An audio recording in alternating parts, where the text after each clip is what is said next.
Una de las cosas que a veces no hablamos mucho son las enfermedades raras que afectan el pulmón y estas se pueden presentar desde edades tan pediátricas como al nacimiento. Una de las cosas que sabemos en términos de herramientas en el día de hoy son pruebas genéticas que nos ayudan a identificar estos pacientes lo más temprano posible. Por mencionarte algunos casos de ellos que hemos visto aquí en Puerto Rico, por ejemplo la fibrosis quística, lo que hablamos de la discinesia serial primaria, que es otra condición que es súper rara, y el Hermansky-Purlak syndrome, que también puede presentar con condiciones respiratorias ya un poco más adultos, pero pues se puede identificar desde el nacimiento pacientes con estas condiciones. Así que estos casos clínicos son importantes que se identifiquen desde el primer momento, ¿verdad?, de nacimiento, porque entre más temprano podamos identificarlo, mejores van a ser las expectativas que podamos lograr que el paciente tenga un mejor cuidado. Ya existen pruebas genéticas que podemos saber desde el momento de la concepción, que mediante pruebas durante el embarazo, tanto a la mamá como al feto se le pueden realizar para saber si el paciente ya viene con alguna condición genética.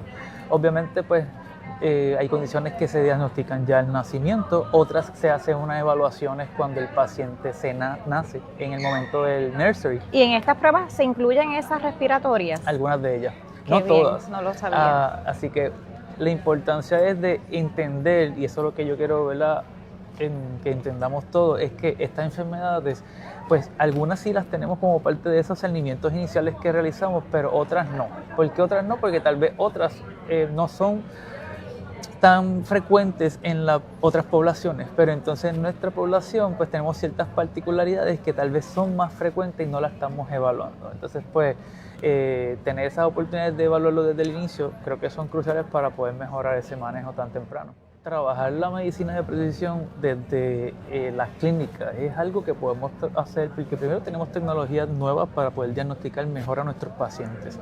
Antes uno esperaba que los pacientes tuvieran 5 años para hacer un diagnóstico de asma, pero hoy día hasta dependiendo del historial clínico podemos utilizar algunas herramientas, tanto cuestionarios validados para el asma como también equipos de monitoreo y equipos de tratamiento y diagnóstico que nos validan el diagnóstico de asma desde los 3 años de vida.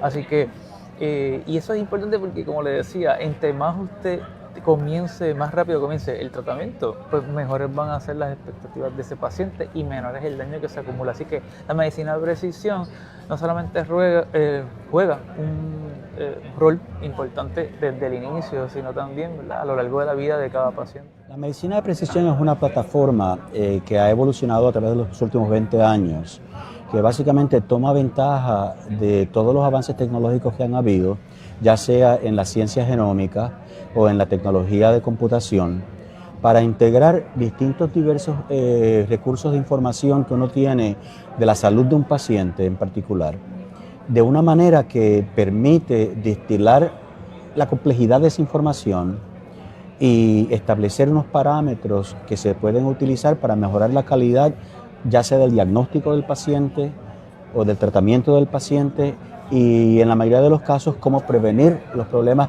no solo para ese paciente, sino para pacientes con presentaciones similares a la de ese paciente. Y es parte de la evolución de la medicina, pero que está transformando la calidad del servicio porque disminuye los fracasos y aumenta la posibilidad de éxito. En estos momentos el catalítico más importante es la inteligencia artificial. Y la razón de eso es porque la inteligencia artificial te permite asimilar una cantidad de datos que el cerebro humano no puede asimilar e integrar esa información de una manera que tú puedes interpretarla y crear mecanismos que pueden entonces utilizarse para tomar decisiones más informadas y tomar decisiones más rápidas que lo que normalmente se pueden tomar. La metadata, que es la que se utiliza en la inteligencia artificial, es data que en estos momentos también se ha beneficiado tremendamente de avances tecnológicos en las ciencias genómicas, que es un entendimiento de cómo el ADN del individuo se manifiesta y cómo la manifestación de ese ADN determina salud o enfermedad. Y al tener ese entendimiento uno puede entonces cambiar la manera en que uno hace una intervención de manera que tú o previenes la enfermedad o cambias la severidad de la enfermedad para beneficio del paciente. La tecnología ahora nos permite no solo entender secuencia del ADN, que es más o menos estática, con excepción de secuencias que cambian el sistema, pero en general la parte más significativa es entender cómo ambiente, cultura, espiritualidad, hábitos, influencian la expresión de ese ADN para determinar cómo la enfermedad se va a manifestar. Y yo pienso que la biología translacional ha permitido entender esa trayectoria y esos cambios que las células experimentan para resultar en un entendimiento más claro de cómo uno puede intervenir efectivamente. El campo de la medicina que más se ha impactado hasta este momento con medicina de precisión es el tratamiento del cáncer. Antes, 10 años atrás, un diagnóstico de cáncer era básicamente una sentencia de muerte, ¿right? Uno pensaba que era una cuestión de tiempo y la pregunta que los pacientes hacían era ¿cuánto tiempo me queda?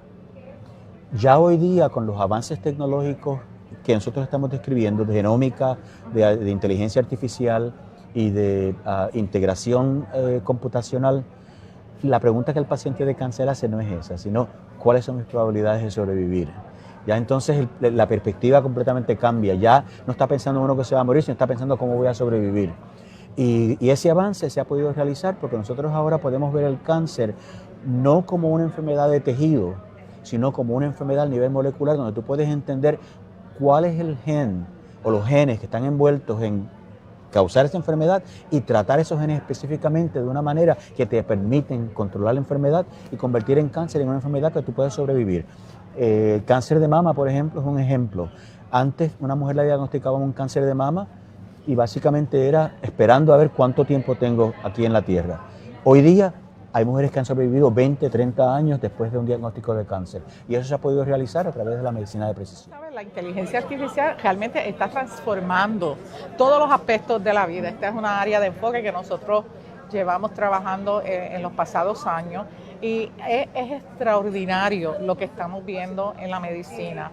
El año pasado, ¿verdad? En adición a lo que estamos hablando de cómo es una fuerza y una herramienta que facilita todos estos análisis, ¿verdad? Y la visión que describen aquí es que en el futuro tú llegues y ya el doctor tenga toda esa data genómica integrada y pueda verte en todos tus aspectos, tu vida, tus parámetros genómicos, ¿verdad? Tus condiciones clínicas. Pero también lo estamos viendo en el tratamiento, lo estamos viendo cómo tú ahora puedes, por ejemplo, personas que tengan ciertas enfermedades, puedes estarlas monitoreando de manera remota y los mismos agentes y las mismas programas de Artificial Intelligence te están dando feedback, te están dando coaching, te están dando alternativas, ¿verdad? Para que tú puedas tener un mejor estilo de vida. Así que, como yo digo, ¿verdad? Esta herramienta, esto no va a sustituir nada, nunca pensemos que va a sustituir especialmente a nuestros profesionales médicos, ese no es el caso. Esto es una herramienta que va de una manera sencilla a complementar, ¿verdad? Todos los aspectos de vida, incluyendo que ahora lo tenemos como una herramienta que no solamente puede ayudar a los pacientes, pero está ayudando muchísimo en el descubrimiento médico. Hay dos avances relativamente recientes que son lo que cambió la medicina. Uno, obviamente, el descubrimiento del PCR o el PCR, en buen castellano, Polymerase Chain Reaction, que nos da la posibilidad de amplificar el ADN y secuenciar el ADN. Así que esa secuenciación del genoma humano, que es el otro gran descubrimiento o hazaña científica a la que me refiero, nos ha dado la posibilidad de buscar exactamente la información genética de cada paciente y la causa genética de una enfermedad. Y por lo tanto, por eso es que llamamos ahora esto medicina de precisión, o lo que yo llevo 30 años tratando de establecer, medicina molecular, que no es otra cosa que tratar a nuestro paciente y diagnosticar a nuestro paciente basado en una información molecular, o sea, única de esa persona. Y por lo tanto, eso te da la capacidad de ser un tratamiento más efectivo, más directo y más costo efectivo, que es lo que mucha gente no entiende. Los planes médicos a veces están en contra o no quieren apoyar el cubrir algunas de estas pruebas, pero a la larga todo esto les va a ahorrar dinero a los planes médicos. Y ni hablemos de la calidad del tratamiento que se le va a poder dar a ese paciente. Los planes médicos tienen que apoyar el desarrollo de la medicina de precisión, porque sin ellos, pues obviamente no va a tener éxito el esfuerzo científico ni el esfuerzo clínico que se haga, ¿verdad? De todas maneras, lo que tienen que entender es que esto a la larga va a ahorrar. Hace unos cuantos años atrás, cuando administramos la primera terapia genética para una condición que se llama Spinal Muscular Atrophy, les pido disculpas por el Spanglish, uno de los directores médicos de un plan bien famoso de este país me dijo que costaba 2.9 millones la medicina. Y yo le dije, es cierto, pero este paciente te va a costar aproximadamente 9 millones hasta los 11 o 12 años que se va a morir. Y aquí le estamos dando la posibilidad de vida, te está costando 7 millones menos y vamos a sacar un ciudadano productivo a la sociedad. O sea, es que es un win-win situation. En Puerto Rico habemos 4 genetistas, ¿verdad? La doctora Chapel, la doctora Vélez, el doctor Carlos y un servidor.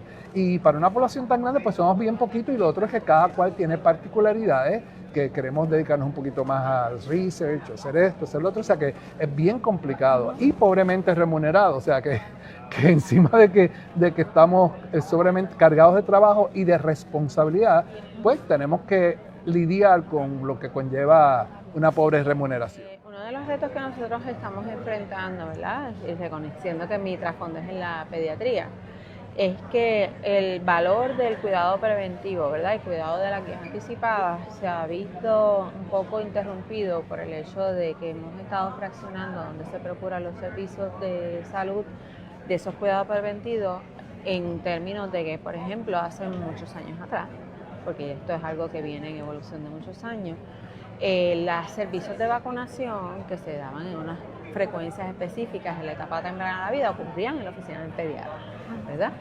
Y al ocurrir en esa oficina, pues daba la oportunidad de que, dado que el niño, ¿verdad?, el infante hay que vacunarlo en un estado de salud particular, pues ahí se podía dar la orientación de esas guías anticipadas y orientar a la familia de cuáles eran los hitos del desarrollo que se debían identificar en ese periodo dentro de esos contactos, ¿verdad?, que tienen una frecuencia mayor, y que al mismo tiempo permitiera que el pediatra o la pediatra pudiera incidir en la evaluación de esa curva de desarrollo y ver que ese patrón de crecimiento y desarrollo se estuviera dando de forma correcta. Desgraciadamente, pues con la fractura que ha habido en donde se están dando estos servicios, ya estos servicios de vacunación ocurren en otros entornos, donde por tiempo ya nosotros hemos venido documentando de entrevistas que hemos hecho a pediatras y a las comunidades, de que los servicios que ya estamos yendo a procurar son, como había mencionado el doctor Ramos en su charla, servicios puramente de cuidado agudo, de condiciones agudas, cuando estamos hablando de la población pediátrica, donde no necesariamente va a haber la oportunidad de abordar lo que es ese mantenimiento de salud, esa evaluación del desarrollo, esas guías anticipadas a esa próxima etapa de la vida, que como sabemos en la pediatría pues son cambios constantes en un periodo no tan largo de tiempo. Al mismo tiempo, lo que es la participación activa en lo que es el control de condiciones crónicas establecidas, también es algo que todavía nos queda camino por andar, aún desde la pediatría, porque justamente tenemos que reconocer que al no haber alcanzado esos esfuerzos de prevención primaria, cada vez más estamos viendo condiciones que eran reconocidas en el pasado como condiciones de la adultez. Yo todavía recuerdo cuando estudié que la diabetes tipo 2 se conocía como la diabetes de adultos. Ya hoy le hablamos como diabetes tipo 2 y ya hay múltiples otros tipos de diabetes, pero que ya las estamos viendo desde la edad pediátrica, y eso pues requiere de que nosotros tengamos un nivel de entendimiento de la periodicidad de los seguimientos de esos pacientes y otras intervenciones que hay que integrar como equipos interdisciplinarios desde la prevención hasta el control y cuidado para poderlas revertir. Estamos viendo una carencia de oportunidades que en el pasado existían, donde los niños podían tener espacios seguros para poder interactuar y compartir en esos periodos de practicar de deporte, practicar de actividad física, y las actividades que estamos haciendo las estamos haciendo cada vez más en espacios cerrados y aún dentro de un espacio donde si la seguridad es un riesgo que te lleva a no salir a participar de la actividad física fuera, pues dentro de ese entorno reconocer que eso es un esencial en la vida y no lo estamos viendo así. Aun cuando la ciencia hoy por hoy nos dice que el sedentarismo es equivalente o casi equivalente al riesgo de lo que sería el consumo de sustancias tóxicas como es el cigarrillo, en lo que es el riesgo a la salud. Por otro lado, el no sentirnos dueños, ¿verdad?, de lo que es esa gestión de salud y que no todo lo que conlleva procurar salud es puramente decir, yo cumplo con mi tratamiento, pues yo me tomo mis medicamentos. Sí, el tomar nuestros medicamentos es parte de el llevar a cabo los procesos de procedimientos que, ¿verdad?, son parte de nuestra terapia, nuestra rehabilitación, son elementos importantes. Pero hacernos dueños de todo lo que debe acompañar ese tratamiento farmacológico, ese proceso terapéutico, es algo que es una gestión única de la persona que está procurando su travesía en la salud. Y eso no se puede obviar. No hemos podido lograr comunicar de que no todo en la vida, no todo en la ciencia es conocido ya. Y si no todo es conocido, pues en la vida y en la ciencia pueden surgir elementos que son nuevos y para eso es que se hacen las investigaciones. Ahora, sí es importante, ¿verdad?, que en este proceso de nosotros acompañar a las personas para que puedan tomar decisiones informadas, también dejar saber a la comunidad en general de que si no participamos de los estudios donde los medicamentos del futuro se están probando, se están desarrollando, a futuro pudiéramos estar integrando el uso de medicamentos que por razones específicas de cómo nosotros vivimos en Puerto Rico y por la naturaleza genética de nosotros, no sean efectivos. Yo creo que tenemos que verlo en diferentes etapas. Número uno, la primera etapa era la digitalización. Pues eso simplemente sin la inteligencia artificial trae unos beneficios que no la tenemos obviamente con la tecnología analógica. Número uno, el patólogo, lo que es la parte física, ¿no?, de tu cuerpo, no estás sobre un microscopio, estás en un monitor. Nosotros tenemos un monitor de 49 pulgadas, o sea que está mucho más ergonométrico y es mucho más cómodo, o sea que la parte número uno. Número dos, pudimos empezar a leer a distancia, o sea, todo el grupo de patólogos tienen en sus casas estaciones para poder leer. No te quiero recordar de COVID. Fue una cosa que no sabíamos, obviamente, pero estábamos preparados. Así que ya nuestros patólogos podían quedarse en la casa y seguir haciendo su trabajo. Así que, número tres, nos hace más eficientes, porque en vez de estar moviendo cristal, no las láminas, movemos imágenes. Así que tiene unas múltiples ventajas. También podemos cambiar, porque está digitalizado, podemos cambiar el color de la imagen. Hay muchas cosas que se pueden hacer. Medir. Boberías que uno piensa, pero que le da eficiencia y comodidad. O sea que eso es el primer paso digital. Entonces, el segundo paso era, ahora que tenemos la imagen digitalizado, ¿cómo ahora podemos aplicar estos algoritmos para asistir al patólogo? O sea, que la idea de los algoritmos no es reemplazar al patólogo, la idea del algoritmo es ser un apoyo al patólogo. Así que en inglés dicen human in the loop, vamos a decir, en todo lo que hablan de los algoritmos, ¿no? Nosotros los humanos vamos a estar involucrados en todo esto.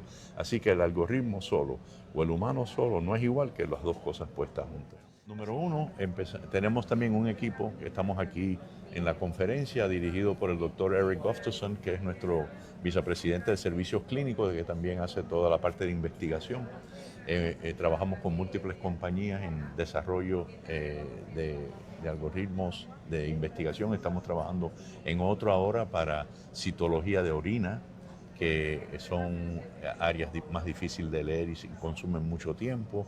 Estamos trabajando con otra compañía que se llama Artera, que han creado un algoritmo que le llaman hoy en día, que utiliza tanto data como la imagen.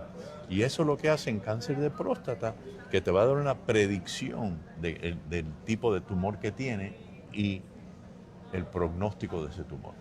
Y lo estamos haciendo de la misma imagen. O sea, es la cosa que yo creo que cuando tú estás en este mundo, tú dices, wow, eso antes se usaba estudios genómicos y lo estamos haciendo de la imagen. Así que esta revolución, si lo quieres poner así, donde vamos, yo creo que es espectacular. Hay otra cosa que estamos haciendo ahora, que tenemos dos iniciativas que han sido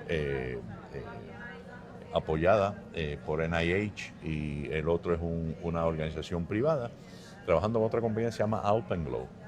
que para mí es lo que yo estamos llamándole patología 3.0. ¿Y qué quiere decir eso? Que en vez de crear la lámina, como estábamos hablando, y digitalizarla, estamos trabajando en cáncer de próstata, porque como usted sabe, como le dije al principio, es un área muy importante de nuestro enfoque. Es que si miras, y esta es la biopsia, este pedacito de tejido, normalmente en lo que es la patología 2.0, si lo queremos llamar así, digital, lo que hacemos es, hacemos unas láminas y la ponemos en el cristal.